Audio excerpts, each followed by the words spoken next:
Good evening, tributes, and welcome back to Tales of the Hunger Games. I hope everyone is well and that you have all had a great week. This week things are slightly different because it is not just I who is going to be writing. Lauren McCouch, who helped write the story of Lynette Laurier, the winner of the 82nd Hunger Games, will also be writing part of this week's games. I won't say which bits, so you could probably try and work out which bits are which. I'd also like to give a massive thanks to Andrew McLean for producing the art for this episode, and he's produced all the art since the reclamation. Further thanks to my Patreons, your financial pledge is much appreciated. Another thing I'm going to mention is the Hunger Games Discord, which is associated with all things Hunger Games, which also helps to produce games that are affected by your choices, so I would strongly recommend checking that out. There are also two more fan-made links that I would like to give a shout out to. Firstly, RNJ Vlogs has created a TikTok in which he is comparing all the different games so far, and that is attached in the description. Furthermore, Catherine Luttrell, sorry if I'm mispronouncing your name, is going to be making a version of the Capital Games, which I'm very curious to see. She's let me know that if you would like to contact her regarding being in this or having a part in it, her Instagram and TikTok will be attached in the description. And whilst you're down there, feel free to check out lots of the other links that are associated with this series. So, without further ado, let's go. It was normal for District 5 to have uneventful reapings, but after Lynette Laurier's explosive accident during the reapings of 94, heightened capital security had been instituted to ensure there were no further incidents. Therefore, this year's reaping in District 5 passed rather smoothly and without interruption. Lynette stood at the rear of the stage, appearing unusually tidy in a faded pink dress, which stood out from the grey worn by the rest of the district. Alicia Heath appeared in an irritated mood as she gloomily withdrew a name slip from the girls' bowl, perhaps because she was not the one originally intended to do the reapings this year, but Rue Malark was incapacitated and recovering in District 12 at the time. As the name Victorine Vattenfall was called and signed by a District 5 sign language interpreter, cameras revealed a frail girl of 14 with wispy hair and watery eyes, looking around as peacekeepers approached to escort her to the stage. She appeared bewildered by the sudden swarm of guards, but as her eyes locked on the interpreter, she seemed to understand and bowed her head. While Victorine was being taken to the stage, a group of girls were seen breaking down in tears and weeping, "Not Vic," over and over. Victorine turned back to the girls and pressed two fingers to her lips in an apparent calming gesture, before reaching out with those fingers. The girls reflected the gesture back and appeared to listen. As Victorine was made to stand next to Lynette, now 22 years old, the young mentor kindly put an arm around her mentee's shoulder. Alicia reached into the boys' bowl and drew another name. 17-year-old Denison Escom was called, and the crowd parted slightly to show a bulky young man with a smouldering gaze grimacing at the mention of his name. He simply nodded as the peacekeepers escorted him to the stage to join Lynette and Victorine, with Eugenia Ravenstill noting in her commentary that he appeared even bigger than some of the peacekeepers. She was promptly cut off by Ennius Dalton discussing possible alliances this year, sparing most viewers from hearing about what Eugenia thought of Denison's size. Denison took his place beside Lynette and Victorine, dwarfing the girls by about a foot. As the District 5 tributes were officially presented and taken to the Justice Building for their goodbyes, commentators remarked that they seemed like a mismatched pair, but that Denison appeared promising, and they looked forward to seeing his performance in the arena. Victorine comforted her upset parents with rapid sign language, although their own was much slower and frequently interrupted by them wiping tears. Their style of sign language was unique to District 5, and taught in schools from a young age due to the high levels of deafness in the district as a result of working with loud power sources. Meanwhile, Denison was seen awkwardly patting her grieving mother and sister on the shoulder. Peacekeepers eventually entered to finally escort the pair onto the train to the capital. Once Victorine and Denison were seated on the train, they were greeted by their mentor, Lynette. She was noted to smile warmly at them and invited them to have some hot chocolate to help recover from the shock, stating that there was nothing some hot chocolate could not help. She focused on Denison first, asking him about his proficiency with power sources and encouraging him to use his strength in the arena to ally with the careers until he could break away and take them out. Denison agreed that he would use this strategy and try to use the career tributes as shields to have them targeted instead of himself. Dennison then declared he was too tired to think about strategy for the moment and decided to enjoy a nap while Lynette discussed with Victorine. Lynette was seen to soften a little as she saw Victorine timidly sipping some hot chocolate and signed to the girl that she had high hopes for her in the games after her calm display at the reaping. Victorine asked if her lack of physical presence would be a problem in the arena, but Lynette quickly shut this idea down and assured Victorine that anyone could win, especially if they had as much courage as her. She advised her mentee to work on her skills during training, appear weak and incompetent to other tributes, and become a wildcard in the arena, as that was how Lynette herself had won her games. Victorine was observed to carefully take note of her mentor's instructions and promised to apply herself in the arena to the best of her ability. Almost as soon as this conversation was finished, the train stopped at the capital, and Lynette and Victorine took turns prodding Dennison with various objects on the train to get him to wake up from his nap. As the tributes from District 5 and their mentor exited the train, a capital crowd had gathered, cheering Miss Mayhem and the tributes' names, as well as performing the same gesture shown by Victorine at the reaping. Dennison winced at the loud cheers, but still gingerly shook hands with a gaggle of excited female fans, causing one to faint and require medical attention. Victorine stuck by Lynette's side and appeared intimidated as Lynette politely greeted some members of the audience and ignored questions about her love life. Once the viewers had gotten a brief look at these tributes, they were ushered into their apartment. Because Dennison had been so flustered by the fainting audience member, they arrived slightly late to their apartment, and their stylist, Camilla Banks, had already arrived. Camilla greeted the tributes politely, but while she began to take their measurements, Lynette insisted on turning on the screen to Capital TV, so that they could watch the 3 remaining reapings that were going to take place. Shortly after Camilla had identified that this reaping was occurring in District 3, the group watched as Alicia Heath took a name from the female reaping bowl. Alicia furrowed her eyebrows at the piece of paper that she had picked, before announcing that 16-year-old Memory Johnson would be District 3's female tribute for this year. The camera quickly found a rather plain girl with neatly combed blonde hair. She breathed out in what appeared to be a mixture of shock and despair, and looked around at her peers, who were looking down and away, seemingly avoiding eye contact. The peacekeepers soon approached Memory, and as she marched down the aisle towards the platform, her smart butter-yellow dress and pussy bow became visible. Eugenia even stated that this was not a bad outfit for District 3 standards. Memory proceeded to mount the steps to the platform, and shortly after shaking hands with Alicia, a single tear appeared ready to fall from her right eye, but she casually wiped it away. Alicia then reached deep into the male reaping bowl, before pulling out a name and squinting, before announcing that 16-year-old Jiff Schneider would be the district's male tribute. Controversial murmurs that even included laughter flowed throughout the male tribute's enclosure, but these noises quickly halted when peacekeepers pointed their guns at those who were making the most noise. After appearing to hear Mayor Heavensby whispering something to her, Alicia quickly repeated the name, this time pronouncing it as Giff Schneider. The camera initially struggled to find Giff, until a young man with dark messy hair and a crumpled lemon shirt appeared to be moving through the enclosure towards the aisle. Yet as he came into the view of the camera, many gasps of shock were heard throughout Snow Square when a wooden stick became visible to his side, which he was using to support the right side of his body that appeared much weaker than his left side. It took almost 2 minutes for Giff to reach the platform, during which time the peacekeepers were still holding their guns at the ready and hence maintaining silence.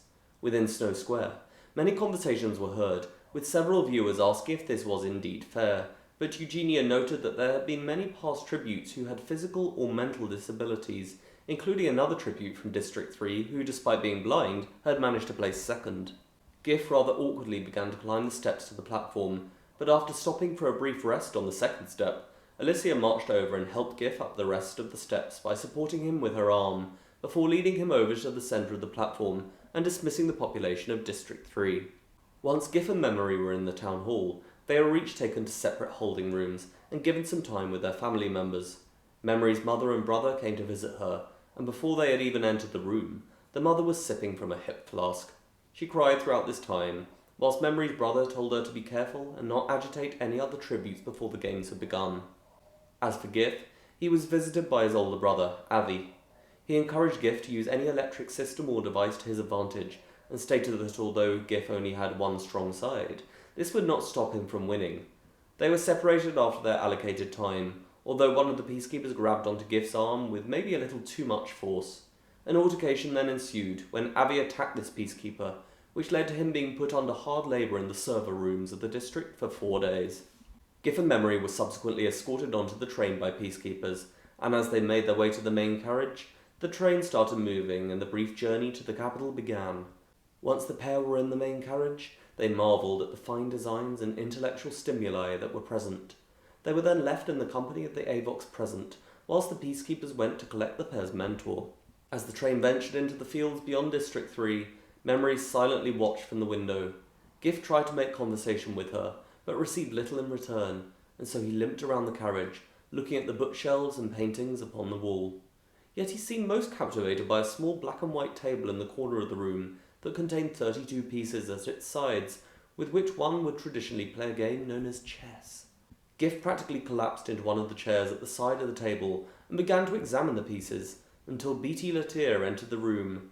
Due to his advanced age and weaker physical state, he moved around by using an electric chair. B.T.'s ability to speak was now almost non-existent, and so he had recently designed a talking keyboard for himself, which was attached to his electric chair and read out anything that B.T. typed, as if it were being spoken by his own voice. Memory seemed perplexed as B.T. in his chair silently moved towards her, yet just as she appeared to realise who he was, a voice saying, "You must be Memory," was heard from the screen, and this made Memory jump back in surprise.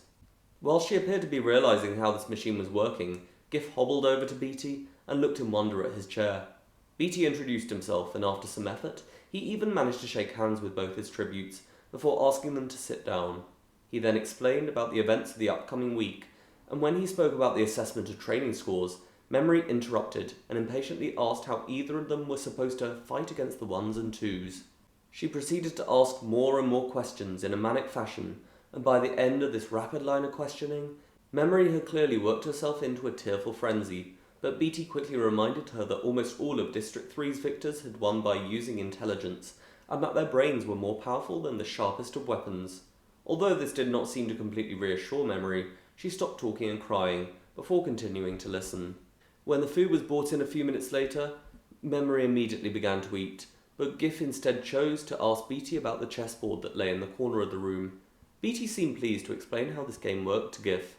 Memory announced that she was going to take a nap in her private carriage before they arrived in the capital, and while she slept, B.T. and Giff played chess against each other.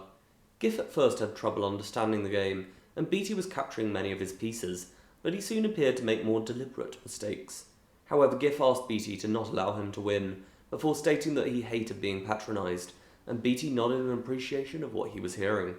As B.T. began a new game of chess and captured more pieces, Giff asked him about his Hunger Games, and how he had managed to win whilst in a chair. B.T. replied that he had not been in a chair at the time, before showing some of his games on the chair's screen, and after seeing B.T. electrocute 7 tributes at once, Giff was clearly in awe.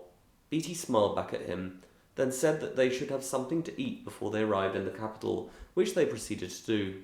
Shortly before the train arrived in Ravensstill station, B.T. ordered the Avox to fetch Memory, and once they were in the main carriage together, Giff appeared unable to stop talking to Memory about how B.T. had won his original games.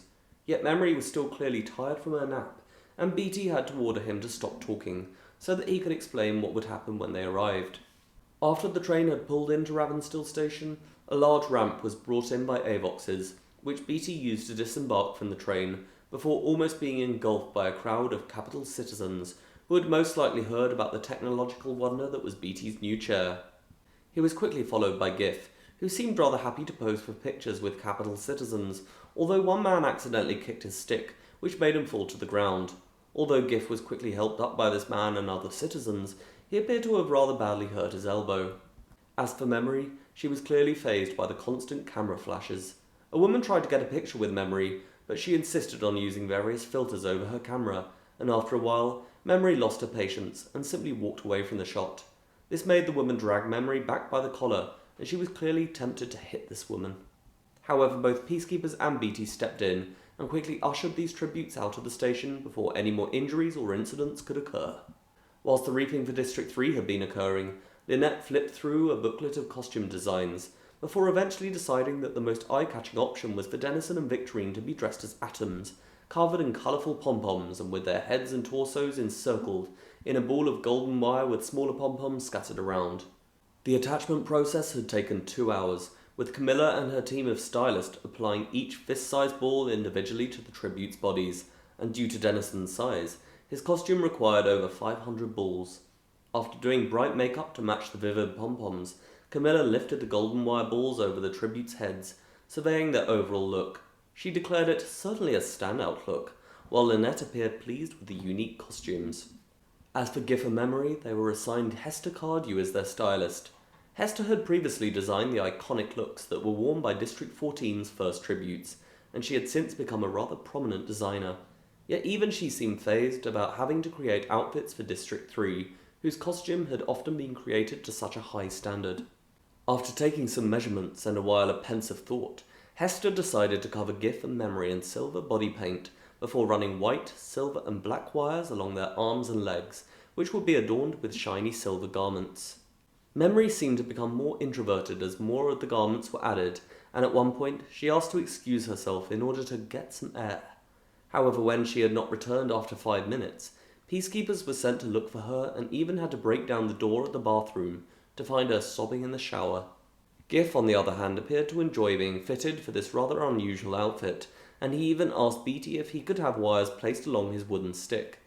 Beatty asked Hester, but she sent an Avox to grab an equally sized stick that was a similar colour to the rest of Giff and Memory's outfits. Once this stick had been produced, wires were wrapped around it, and the outfits were deemed to be complete. The parade occurred the next evening in the avenue at the tributes. Unfortunately, it was raining in the capital during this time, but fortunately, the audience seating was able to be covered, which did not obstruct their view of the tributes during the parade. Shortly before the parade had begun, Pollux and Fabia, both from 2, appeared to be laughing at Giff and Memory, but Beatty instructed them to ignore this pair, and that they were only trying to unsettle them, whilst Hester joked that Pollux and Fabia were only upset as their scant golden outfits were about to leave them freezing in the rain. During the parade, the rain affected some tributes, with Plush from 1 controversially opting to take off her diamond headdress, which was dripping onto her face, whilst the teal body paint used upon Carver and Elmer, both from 12, had started to run down their skin, which made them look like they were either crying or the owners of extremely sagging skin. Fortunately for Giff and Memory, the silver paint that had been applied to their bodies appeared to be resilient, which only caused a small, unnoticeable amount of paint to run across their faces. Memory initially seemed rather sceptical about the exposed wires, but after Giff had reminded her several times that they were not attached to a source, she appeared to relax. As their chariot travelled down the parade, Memory took Giff's hand and they raised them together. Giff even held his new silver stick in the air, which gained more of a cheer from the audience. Yet once they were most of the way down the parade, Giff suddenly dropped his stick, which fell onto the rump of the horse that was pulling his side of the chariot. Although this seemed to startle the horse, Memory quickly reached across and stroked it in an amusing panic, which made the audience laugh, and Eugenia, who had gasped, stated, "That one's a quick thinker." In spite of Camilla and Lynette's aspirations for the District 5 tributes outfits, Anderson Fashion branded them more appropriate for a circus than a parade, and they were not awarded Best Dressed. It was in fact Shear and LeMay, both from 8, who won Best Dressed, after having designed their own outfits, each constructed with purple fabrics of their namesakes. Dennison and Victorine still performed well for the crowd, holding their hands up together and catching some of the confetti that was being thrown by the enthusiastic audience. Dennison's herd of female fans had to be swiftly removed by peacekeepers after trying to throw flowers at him to knock off the pom-poms and expose him to the crowd, while fans of Victorine tossed so many roses at her that she ended up spitting out petals during President Gaull's speech. Afterwards, Lynette was seen to be quite upset at Anderson Fashion for disliking the creative parade outfits and burned several editions of the magazine in the apartment's fireplace once back at the apartment. Despite this, she and Camilla still congratulated the tributes on a job well done, and encouraged them to get some sleep before training commenced the following morning. As for Giff and Memory, their outfits were well received, and although they did not receive Anderson Fashion's Best Dressed, they were still commended by the magazine, along with Bruce and Neve, both from 14, who had worn outfits made of materials of their zone's flags. This prompted Hester and Beatty to congratulate Giff and Memory for their presentation and their ability to not panic after the incident with the stick and the horse. The tributes awoke very early the following morning and proceeded down to the training centre under the watchful eyes of several peacekeepers. Once there, Dennison seemed to survey the room with a calculated look, before carefully following the careers and joining Pollux and Fabia, both from 2, at the spear station. Unfortunately, The moment he picked up a spear to practice throwing it, it split in half due to his enormous strength. Abandoning the spears station, he instead chose to practice at the training gauntlet and various larger weaponry stations, rivaling the careers in strength and agility. However, Victorine split her time between the shelter-making, edible insects and plants, and camouflage stations, becoming acquainted with Cassia from 11 and Toronto from 6. The careers seemed to take note of Denison's skills, but also appeared hesitant to work with him due to his great strength, which he did not hesitate to flaunt at every station. Gif and Memory immediately made their way to the electronic station, where Beatty had advised them to practice their skills. Whilst there, Gif attracted the attention of several tributes, but most notably Francisco from 10, when he managed to create a functioning electrical circuit and light panel from several mismatched metal pieces and strings. Even Memory seemed impressed by what Gif had done, but she soon began to cry, before telling Gif that she was not as good as him with electronics, and that she had no chance of surviving. However, Gif quickly told her that she was not stupid, and that they could stay together in the arena if she wanted. Yet during this time, Training Master Ennius Dalton had been watching the station very carefully, and shortly after Memory had stopped crying, he approached the pair before telling Gif that he needed to work in the sword station. Gif seemed confused by this instruction, and looked over to see training staff placing armour on Pollux, who was grinning in his direction. Gif kindly declined Ennius' instruction, but Ennius brought out a taser, which prompted Gif to hobble over to the sword station. He was quickly armoured and made to enter the fighting square, with practically every other tribute watching in a mixture of shock, pity, and disbelief. Pollux very easily scored 5 points against Gif, who was hardly capable of holding a sword, let alone putting up a fight. Even though the other career tributes laughed, Gif waited until both he and Pollux had been unarmoured, before offering his hand to Pollux as a way to congratulate him on winning the fight that had just occurred. Even Pollux seemed perplexed by Gif's level of sportsmanship, and as the boys shook hands, several observing tributes, who still seemed amazed by what they had just witnessed, applauded, which Ennius quickly halted by brandishing his taser. Carver from 12 had been standing just behind Ennius, who he called shameful for making Gif fight like this. As Ennius sternly spun around, Carver brushed his own cheek, before stating that Ennius' makeup was wonderful. Elma from 12 then joined Carver, and said that although she agreed, they could still see Ennius' scars, before looking straight at Ennius and telling him that Rue sent her regards, then winking in a vindictive manner. Within seconds, Ennius had tasered both these tributes for their rudeness, which prompted Gale Hawthorne to run down from the Mentor's gallery in order to help his tributes, but this led to Gale, Carver, and Elma each being dragged out from the training centre. The rest of the training time continued relatively normally, albeit without Carver or Elma. It was also noted that the amount of security within the centre was increased for the rest of this time, with a close eye being cast over Gif in particular. The next day, the tributes were prepared to exhibit their learned skills to the assessors and game maker Artulia Fling. The first few displays were only watched by these people, who opted not to share what this year's tributes had shown for their assessments. Yet Gif managed to score a 6, and it was noted that when he left the assessment room, his hair was standing on end from a static charge. Memory, on the other hand, scored a 4. It is not known what she did, but several burn marks had appeared on her hand, which led to speculation that this was an electric splay which had gone wrong. An AVOX was called into the assessor's box in order to serve their midday buffet. As the meal was being served, Brooke from 4 was seen to be fumbling with some fishing hooks on the floor below, and the AVOX stayed, which allowed him to watch the rest of the displays and report back later. Being from District 5, Denison and Victorine were next in the lineup. Denison was sent in first, and reportedly threw a series of progressively heavier weapons into a reinforced target, each new one cleaving the previous weapon in half. Game Maker Fling was apparently quite impressed with this display of strength from a middling district. However, when it was Victorine's turn, many assessors refused to even pay attention to her camouflage skills as she painted herself into the wall. In fact, some had ignored her to such a great extent that when they did finally look to observe her skills, they did not even realise she was present due to her being well hidden against the wall. When the training scores were released, Denison received a high 10, while Victorine received only a 4, yet neither Memory nor Victorine had scored the lowest score. Carver and Elma were hardly able to stand or grip a weapon, which led them to scoring 2 and 1, respectively. Considering Lynette had won a games with the same training score as Victorine, she was very pleased with her tribute's results, and congratulated them for a job well done. Beatty also congratulated his tributes. Memory was upset with her score, but Beatty told her and Giff that training scores did not really matter, and that a long time ago, he knew a woman who had only scored a 3 before she went on to win her games, which made Memory smile. The next day were the interviews, which Brass from 1 began with a lot of confidence. He stated that he looked forward to seeing what the arena was going to be, and that the upcoming week was going to be like a nice long holiday.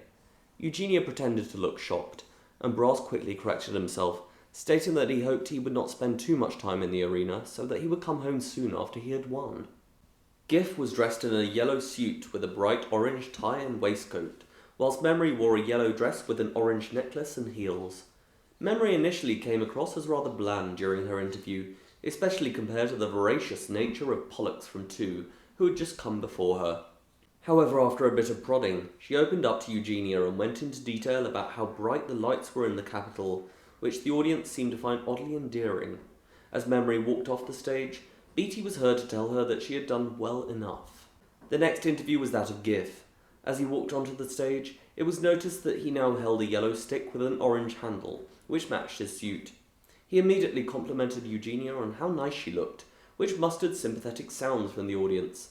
Giff did well with Eugenia's initial questions, and when he mentioned that he wanted to be treated like any other tribute, this gained applause from the audience. Towards the end of the interview, Eugenia pointed at Giff's leg and asked him how long he had been like this, to which he replied that he was unsure if Eugenia was talking about his lame leg or the colour of his trousers, but that he had definitely not chosen to wear yellow. This garnered laughter from the audience, yet Giff simply proceeded to tell Eugenia that he had been born this way, but that he did not want to simply be known as the crippled guy, and that there were many other sides to him. This efficient and understandable response gathered even more applause, and Eugenia stated that she looked forward to seeing these other sides of Giff within the games, to which he jokingly replied that he was also looking forward to seeing a different side to himself before placing his working leg towards the audience and pretending to hide his stick, which triggered even more laughter. Victorine and Dennison were styled differently to each other, in order to reflect their individuality. Camilla created a sleeveless suit for Dennison, strategically showing off his arm muscles, and affixed a bow tie to his collar. Reportedly, she had originally made him a normal suit, but when he looked in a mirror and flexed his muscles, the sleeves fell off and an emergency replacement was needed. In his interview, Dennison expressed to Eugenia that his only wish was to survive and make it home to support his mother and sister, earning "Awes" from the audience. He was very well received, bantering back and forth with Eugenia and politely sidestepping her occasional flirting, even receiving a high five from Lynette as he exited the stage. Capitol Security had to remove the female fans from the stage area after discovering they had managed to break into Dennison's dressing room and stolen an undershirt. A few minutes after this minor security breach was handled, Victorine was permitted to enter the stage for her interview. She had been dressed in a sweet silvery dress and flats to match her district colour. An interpreter from District 5 was also brought on stage to assist with communication. Eugenia asked Victorine what she believed her greatest strengths would be in the arena, to which Victorine signed back that some people would always see her as weak for her physical appearance and hearing impairment, but that they were really her greatest strengths, and joked that there were a lot of benefits of not having to listen to others' stupidity. The Capitol viewers enjoyed Victorine's attitude, and she received enthusiastic applause as she curtsied and showed off her interpreter, as if she were at the curtain call of a musical production. Even Eugenia admitted that it would surely be hard for viewers to realize that at least one of these two tributes would not still be alive within the next few days. Towards the end of the interviews, Carver and Elmer were practically carried to their seats, due to the injuries they had received 2 days earlier after insulting Ennius. Carver only gave brief answers, whilst Elmer occasionally nodded, but remained completely still after a minute of her interview, with Eugenia jokingly waving her arm in front of Elmer's face, and loudly whispering that she had never before seen a tribute die during their interview until now, which made the audience laugh.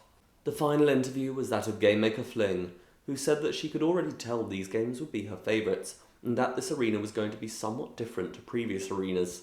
As usual, Eugenia tried to press her for more details, but Game Maker Fling simply stated that they would all just have to wait and see. The next day, tributes were awoken early and taken to their holding rooms. They were each dressed in black trousers and t-shirts of their district colours, along with light black jackets. Once Memory was dressed, she was visited by Hester Cardew, who embraced her before saying that if she believed in herself and became truly confident, then she could win. Memory forlornly nodded, but just as she was about to get into her tube, Hester stopped her. She then told Memory to tell herself 3 times that she could win, which she proceeded to do, and when she entered her tube again, she did indeed seem slightly less anxious. As for Gif, he was visited by Beatty. Although the use of tokens was strongly misadvised after the reclamation, Beatty had snuck in one of the chess pieces that was supposedly called a king, which he gave to Gif, but just as Beatty was about to offer some final advice, the tube call sounded. Gif was about to ask what was happening, but a peacekeeper quickly marched into the room and told him that he could not take his stick into the arena before pulling it from Gif's grasp, which made him fall to the floor. More peacekeepers entered, and Beatty's screen quietly stated that this was unfair, but due to Gif's shouts and the clamour that followed, the scream was not heard. He tried to drive his chair towards the peacekeepers, but 2 of them held him back, whilst the others pulled Gif, who was now screaming, towards his tube, before eventually managing to place him inside and sealing it. As each tribute was escorted to their holding room, Dennison appeared calm and determined, while Victorine twirled a strand of hair repeatedly, most likely from nerves. Since District 5 only had 1 mentor, Lynette was present to see Victorine off, but Camilla prepared Dennison for the launch. Camilla adjusted Dennison's clothes and dusted him off, assuring him that he was a fan favourite among the stylists, and she believed he would perform far beyond even the capital's standards before opening his tube and helping him in. Lynette was said to have more of an emotional moment with Victorine, signing to her tribute that she had great faith in her, and that she could not lose another one after Juliana and Stasis. She gave Victorine a hug before helping her into her tube. Once the tubes were sealed, the tributes could not be heard, and their mentors waited for them to rise into the arena. 10 seconds passed, and some mentors were clearly confused by the lack of movement, but just as certain tributes appeared to try and open their tubes from the inside, an announcement from Game Maker Fling was heard within all the holding rooms, stating that she wished for the odds to be in all the tributes' favours, followed by a countdown from 20. When the countdown began, the lights within the holding rooms immediately turned red. Within seconds, some tributes were desperately trying to open their tubes, whilst others shouted in a panic that they were not yet in the arena. However, due to the strength of the glass, their efforts led to no change except for the remaining time descending. Dennison swiveled around frantically, trying to push against the reinforced glass in his tube, but it was to no avail. Victorine saw the countdown begin on the wall of the launch room and screamed, before railing weakly against the glass and signing at Lynette, who shrieked at the peacekeepers guarding the outside of the launch room to let Victorine out because there appeared to be a technical malfunction. When this was met with no response, Lynette tried to kick in the glass sides, which only resulted in a sorely bruised toe. Without any method of escape, the tributes seemed to resign themselves to whatever twist might occur next. As the last few seconds approached, Sippy from 6 wedged herself against the sides of her tubes, whilst Gif appeared to have trouble breathing and Memory looked ready to faint. When the countdown reached 0, the floors of the tubes gave way.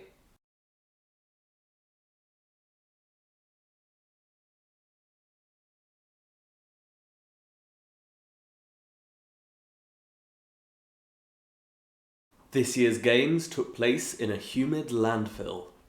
The tributes fell approximately 20 feet from the shallow ceiling of this arena onto an enormous pile of household waste that had come directly from the capital, and it very quickly became clear that Game Maker Fling had been correct to describe this arena as unusual. The arena formed a perfect square and was relatively large, with many piles of different kinds of waste forming a labyrinthine structure within the centre of the arena, before creating relatively organised rows and columns of waste in the outer zones of the arena that reached the perimeter. To separate these piles of waste, muddy tracks covered the ground, which allowed tributes a way of travelling through the arena without necessarily having to climb over the piles of waste. Furthermore, the warm temperatures within the arena allegedly led to a disgusting range of smells emanating throughout. The pile upon which the tributes had fallen lay in the very centre of the arena. Due to the congealed waste and lack of solid ground, it was difficult for tributes to walk or run across its surface. In the centre of this pile lay a solid black and circular platform, upon which there were plenty of weapons, although no other unused supplies lay between this platform and the spots where tributes were dropped. As soon as Dennison from 5 hit the ground, he seemed most bothered by what he could smell, which was clearly a common sentiment amongst other tributes as well. Just as he seemed ready to charge across the rubbish and towards the platform in the centre of the pile, he was suddenly distracted by a loud cracking sound to his right. Dennison quickly looked over to see Elma from 12, who had been practically impaled after falling from her tube and onto a deer's bony carcass. Yet he wasted no time and ran as quickly as he could across the rubbish that lay between himself and the central platform. Although Denison's height helped him to take larger strides, his weight increased the force against the rubbish below his feet, and he briefly got his left foot stuck before reaching the platform. He collapsed in front of the platform after having slipped on a half-used bottle of milk, but this actually stopped him from being seen by several other tributes who were now fighting in front of him, including Bruce from 14, who had just grabbed a sword and was looking for targets. Denison got back up a few seconds later, and he looked ahead to see Bruce attacking the girl from 7, who had snuck up from behind. Most of the armed tributes were now fighting each other or aiming at other tributes who were desperately trying to wade through the rubbish, away from the central pile. Denison then grabbed a spear that lay close to his side of the platform. Fabia from 2 was stabbing the boy from 9 against the platform to Denison's left, and he readied his spear to throw at her, but just as he was about to let go, he gasped and coughed out blood after Pollux from 2 had just stabbed him through the back with a knife. As Denison continued to cough and struggle to breathe, Pollux pushed him forwards, off his knife and onto the platform, before setting his sights on Neve from 14, who appeared to be desperately searching for supplies within the rubbish behind him. Meanwhile, Victorine from 5 had appeared to be almost gagging at the smell when she fell into the arena. However, she quickly focused on the imminent danger and began to flee in the opposite direction to the central platform, where a lot of the stronger tributes, including her district partner, Denison, were now heading. Victorine managed to make her way relatively easily towards the edge of the central pile, looking carefully where she was treading, in order to ensure that she did not slip or begin to become submerged within the waste, which was happening to some of the other tributes. Yet when Victorine had almost reached the edge of this pile, she accidentally trod upon a half-eaten aubergine, which caused her to tumble down the hill of rubbish in front of her, until she rather painfully came to a stop when her right foot became caught in a rusty hollow object at the bottom of the pile, which was later revealed to be a car battery. Victorine screamed in pain as the jagged material cut against her leg, and she spent almost half a minute desperately trying to free herself. But just as she began to cry in a panicked frenzy, LeMay from 8 came tumbling down the hill behind her, after narrowly avoiding being hit with a knife by Plush from 1. LeMay proceeded to collide against Victorine with such force that her foot broke through the outside of the car battery. Once LeMay had hit the muddy ground, she briefly looked at Victorine before sprinting onwards. Victorine surveyed the damage to her shin and desperately looked around for something to press against her wound, but upon realizing that the only materials resembling bandages were extremely dirty, she appeared to panic. Yet she was then shoved forwards as Gilligo from 4 fell against her back. Unbeknownst to Victorine, Plush had been fighting with Gilligo at the top of the hill behind her, before slicing his neck with a knife. He had then fallen down the side of this pile onto Victorine. Plush eyed the pair, and upon noticing that Victorine was still alive, she aimed her remaining knife at her. Victorine jumped in shock once Gilligo had hit her, and when she looked around to see Plush aiming this knife at her, she cowered behind Gilligo, who was hardly breathing. Plush threw the knife, presumably aiming for Victorine, but it instead hit Gilligo in the back, and this time, realizing that she needed to escape as quickly as possible, Victorine fled towards the nearest path that led her into the eastern side of the arena. As for Memory, from 3, when she had fallen into the arena, she landed in a spot that was later determined to be covered in expired vegetables, which had formed a soft mush. Memory immediately seemed disgusted, and turned up her nose in repulsion, but before she could even move in any direction, Toronto, from 6, who had been dropped next to Memory, jumped towards her. She screamed as Toronto pinned her to the ground, and she loudly tried to ask him why he was attacking her. Yet as Toronto submerged the back of Memory's head into the vegified mush, she managed to move her mouth, before biting Toronto's thumb with such force that it started bleeding. Toronto jumped back, and Memory scooped some of the mush into her hand, before throwing it at Toronto's face, which caused him to gag in disgust when some of it appeared to enter his mouth. Memory let out a quick grin, and crawled towards the centre of this platform, seemingly looking for any useful supplies. However, she seemed perplexed after realizing that there was no fresh food or drink upon this central pile, before suddenly being made to jump when she looked up to see Denison from 5 being stabbed by Pollux from 2, not far to her left. Memory was mouthing something to herself in confusion, but when she looked ahead to see the girl from 7 screaming after being stabbed by Bruce from 14, she wasted no more time looking for supplies, and she scurried backwards, away from this platform. Memory was at first moving quickly, but she soon found her feet and hands being submerged within the rubbish. As more and more of the surviving tributes managed to flee from the central pile, Memory continued down the side, with the crowds in Snow Square appearing to cheer her and Gif from 3 on, whilst they both struggled to move. Eventually Memory, who was now completely covered in dirt, practically collapsed after finally making it to the bottom of the central pile. She proceeded to lie back against the ground in exhaustion and closed her eyes as she caught her breath. After a few seconds, Memory opened her eyes and began to get back up to her feet, but Francisco from 10 had just spotted her, and he ran down the side of this pile before tackling her back to the ground. As Memory screamed for help, Francisco quickly snapped her neck, and she fell back to the ground. Francisco then ran off into the distance in order to find more tributes. Gif from 3 had also experienced the same issue as Memory when he was dropped into the arena. Without his stick, he was hardly capable of moving the left side of his body, and he immediately had trouble breathing, with Eugenia later stating that she believed it was from the smell, whilst Ennius replied that it was due to him panicking. However, before sinking into the rubbish, Gif used his left hand to grab onto a stake bone that was sticking out, and amazingly, he managed to pull himself back out of the rubbish that was sinking below him. Gif quickly looked ahead to the platform of weapons that lay at the centre of this pile, but just as he appeared to decide to flee in the opposite direction, he looked to his left to see Francisco scrambling towards him. Gif appeared to try and hurry down the side of the pile that lay behind him, but Francisco, who was meters from Gif, was suddenly hit from above when Sippy from 6 fell from her tube, which had been placed between the tubes of Francisco and Gif. Although Sippy had wedged herself within this tube during the countdown, Gamemaker Fling had quickly ordered for a rush of hot air to be blasted down this tube, which successfully dislodged Sippy and sent her falling into the arena below and onto Francisco. Apparently in shock at what had just happened, Gif rapidly scarpered down the hill, using all the strength that he appeared to hold in his left arm and leg. Francisco, who was clearly angry and in pain after being hit from above, grabbed onto Sippy, and after managing to pin her to the ground, he snapped her neck. Whilst chaos was erupting upon the central platform, Francisco looked back down the pile to see Gif trying to not become submerged within the rubbish beneath him. Francisco let out a short laugh before looking for another target, and he then appeared to notice Carver from 12, who had been dropped onto shards of broken glass when he fell into the arena, which were now causing him to bleed heavily. Yet Gif continued to wade down the side of this pile, with his left leg and hand almost becoming stuck on several occasions. At one point, Fabia from 2 looked over the side of this pile, and with a knife in her hand, she had a clear shot at Gif, but she appeared to dismiss him as not being a threat, before running around to the other side of the pile in order to find other tributes.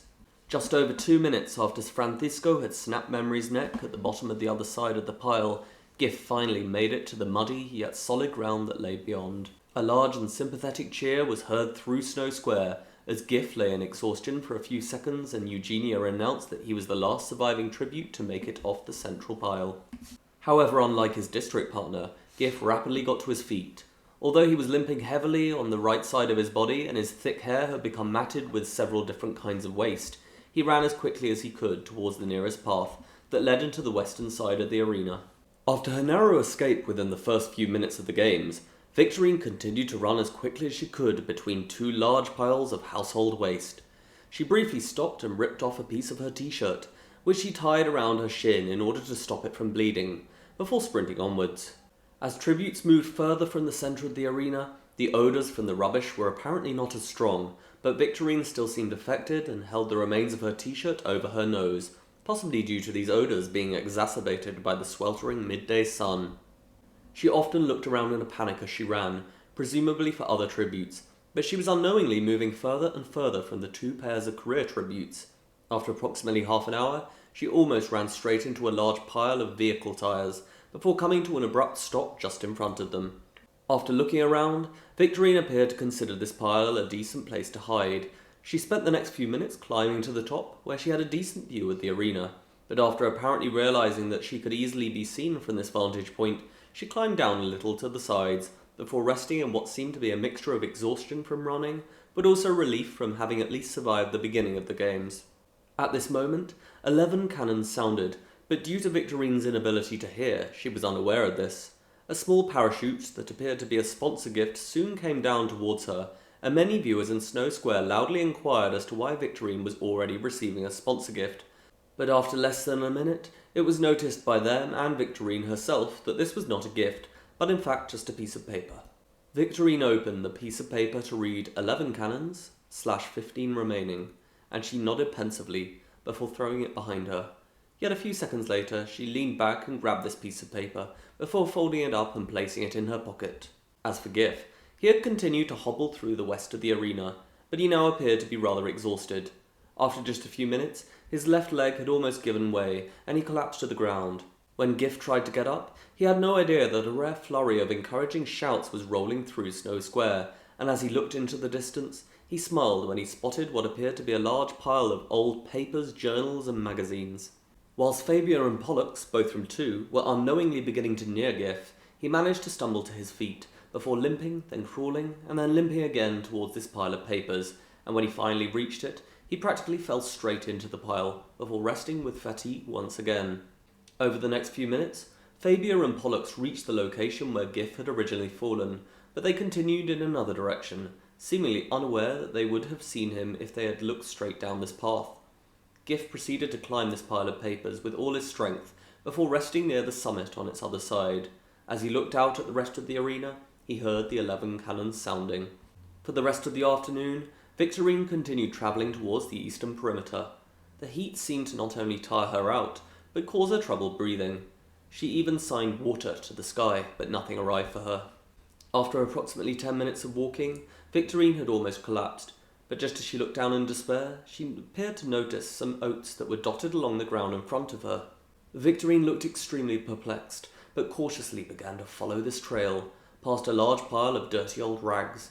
After almost a minute, she appeared to have run out of oats to follow, but just then she looked up to her right and saw a 20-foot-high pile of what Ennius announced to be used packaged food, with some packages that still contained leftover food.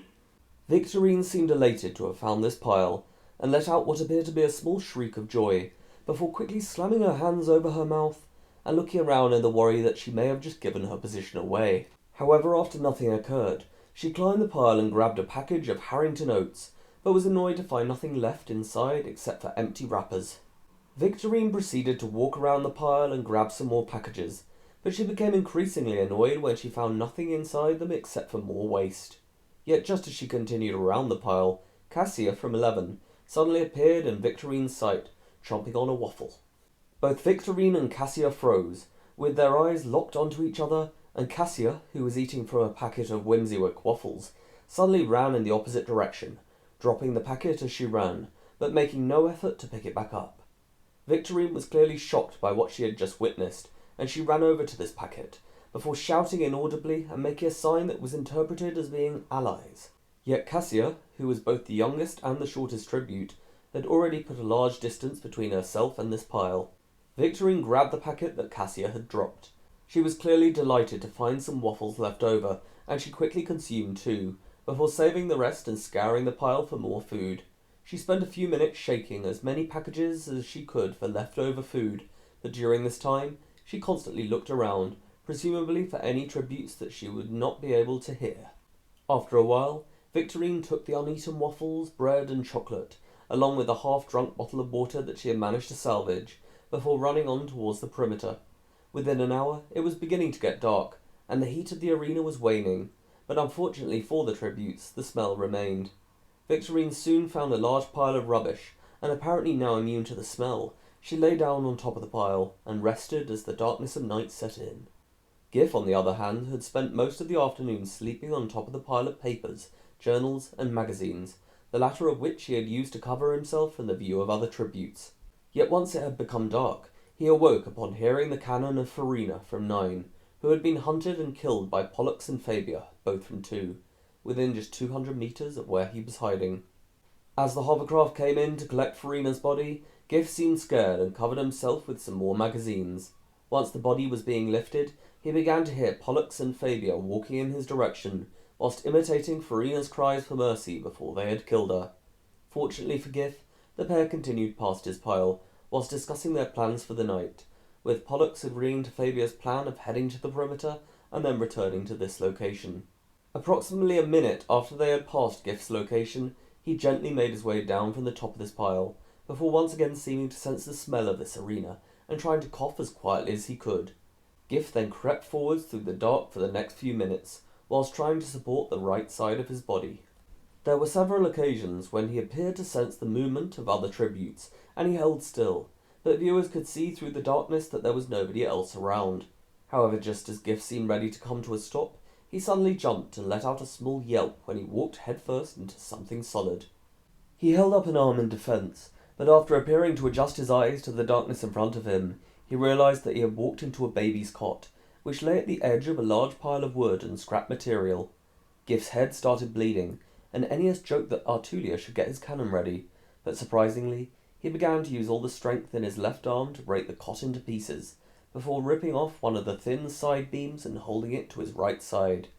Although it was slightly short, Giff managed to use this wooden beam to support the right side of his body, and as he started walking through the darkness, his smile was shown through the moonlight when he realized that this was greatly helping his balance, and hence his ability to walk. Over the next minute, Giff managed to walk a brief distance by using this stick, but he still stumbled slightly and almost fell into a pile of rubbish on his right. Yet after a few minutes, a sponsor gift came down from above. Giff seemed extremely shocked to have received this gift, and even cried a little, presumably through happiness, but he was surprised to find a short metal stick inside. At first he was clearly confused by what this stick was for, but he read the attached note, which said, "You deserve a leg up, from B." Giff then appeared to realize that this metal stick could be attached to the bottom of this new stick, and within a minute he had put the two together. He looked up to the ceiling of the arena and said "thank you," before walking with a lot more ease, and he even let out a few small chuckles as he hobbled along the dirty path. Giff continued east until he arrived near to the central labyrinth, where he found a large pile of grubby old curtains, carpets, and other fabrics. Although the musty smell still seemed to bother him, he was adequately content with this location, and he climbed the pile with the help of his stick. He finally collapsed at the top of this pile, and after covering himself with a thick maroon carpet, began to fall asleep. Both Giff and Victorine had just about begun to sleep when Horn of Plenty played, and the portraits of Memory from 3, Gilligo from 4, Denison from 5, Sippy from 6, both tributes from 7, the boy and Farina both from 9, the girl from 10, the boy from 11, and Carver and Elmer both from 12 were shown in the sky, which left 14 tributes remaining.